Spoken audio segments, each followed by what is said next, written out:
Ever wondered what not to buy, even if you have tons of money? You know, those things that scream, "Look at me, I've got more money than sense." We're diving deep into the world of overpriced, overrated rubbish that even the Queen herself wouldn't waste her royal pounds on.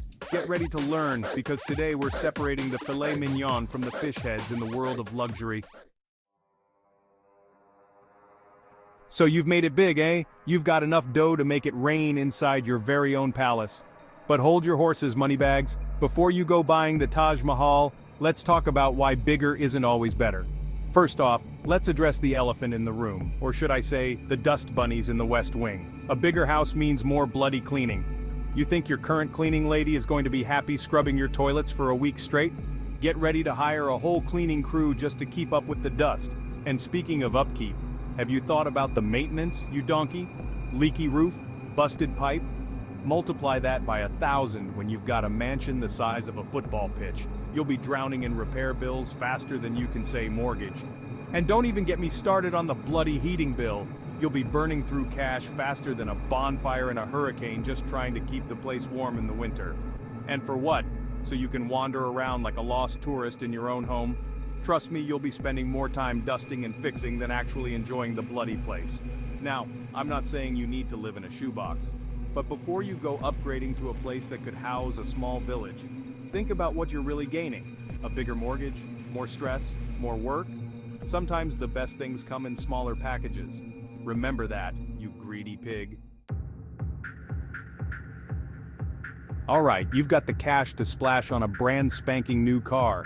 You're picturing yourself cruising down the highway, wind in your hair, feeling like $1,000,000.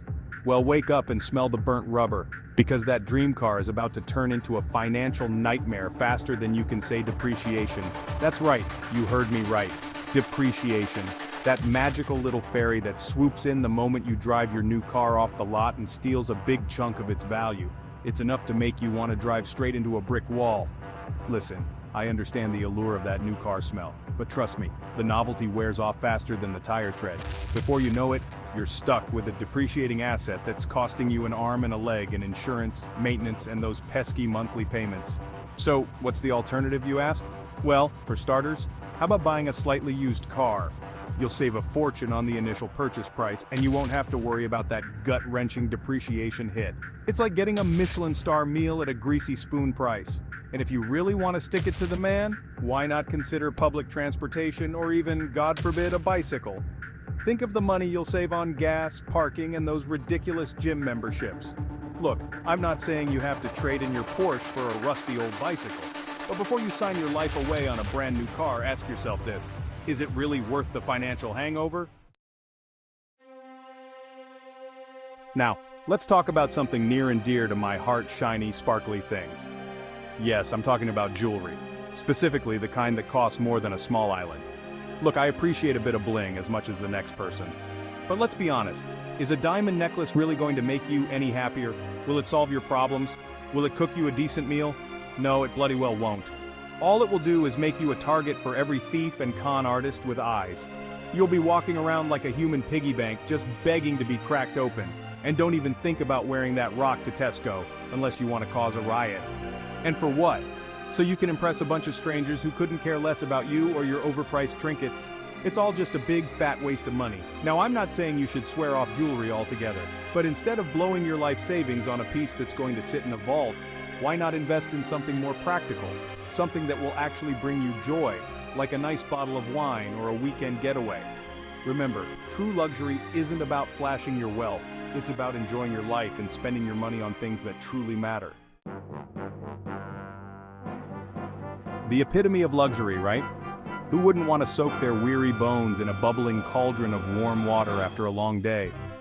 Well, before you go jumping in head first, let me tell you why a hot tub might be the biggest waste of money since that time I tried to open a restaurant in a sewer. First of all, let's talk about the elephant in the room, or should I say, the wrinkled prune in the hot tub: maintenance. These things are like high-maintenance supermodels. They need constant attention, chemicals, and cleaning. Do you really want to spend your weekends scrubbing algae and testing pH levels? Get a grip. And speaking of expenses, have you seen the price of electricity lately? Heating a giant tub of water 24/7 is about as economical as lighting your cigars with $100 bills. And let's not forget the limited use. Unless you live in the Arctic Circle, you're only going to get a few months of use out of the bloody thing each year. The rest of the time it's just going to sit there, taking up space and mocking your poor financial decisions. Look, I'm all for a bit of relaxation. But there are plenty of other ways to unwind without wasting your hard-earned cash on a glorified bathtub. A nice long bath, a good book, or even a stiff drink will do the trick without emptying your wallet. So, unless you're planning on opening a hot tub brothel, I suggest you steer clear of this money pit. Alright, let's talk about furniture. You know, those things you sit on, eat off of, and generally abuse on a daily basis. Now, I'm all for a bit of style and comfort, but some people take it too far.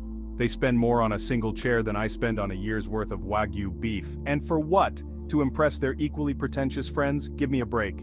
Listen, I understand the allure of a designer sofa or a handcrafted dining table, but let's be honest, is a piece of furniture really worth its weight in gold? Will it make your food taste better? Will it cure your insomnia? No, it bloody well won't. All it will do is become a magnet for stains, scratches, and spills. You'll be living in constant fear of someone spilling their Pinot Noir on your precious velvet chaise lounge. And don't even think about letting children or pets anywhere near the bloody thing. And for what? So you can have a house that looks like a museum? Cold, sterile, and utterly uninviting? No thanks. I'd rather have a comfortable, lived-in space where I can relax without worrying about damaging a priceless artifact. Now, I'm not saying you should furnish your home with garbage you found on the side of the road. But there's a happy medium between cheap and cheerful and ridiculously overpriced. Invest in well-made, durable pieces that you won't be afraid to actually use. Remember, your home should be a reflection of you, not your bank balance. Listen up, food lovers. Today we're stepping into the culinary coliseum, where only the most extravagant, overpriced restaurants dare to tread. We're talking about those Michelin-starred establishments with menus that read like Shakespearean sonnets and prices that could make a banker weep. Now, I appreciate a good meal as much as the next guy, but let's be honest, is a single bite of foie gras really worth the price of a small car? Will it transport you to a culinary nirvana? Will it solve all your problems? No, it bloody well won't.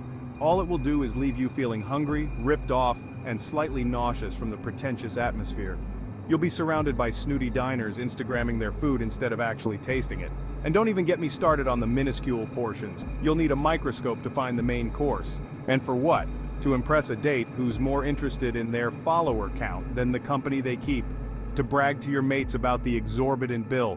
It's all just a big fat waste of money. Now, I'm not saying you should swear off fine dining altogether, but there's a difference between enjoying a special occasion meal and making a habit of blowing your paycheck on overpriced plates of food.